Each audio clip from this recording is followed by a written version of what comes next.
മരുമകളായി എനിക്കെൻ്റെ ബീവിയായി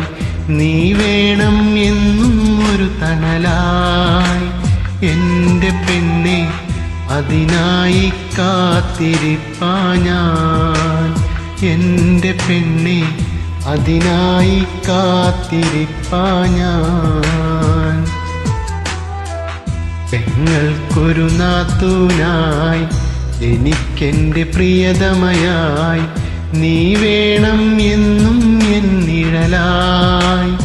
എൻ്റെ പെണ്ണെ അതിനായി നോക്കിരിപ്പാ ഞാൻ എൻ്റെ പെണ്ണെ അതിനായി കാത്തിരിപ്പാ ഞാൻ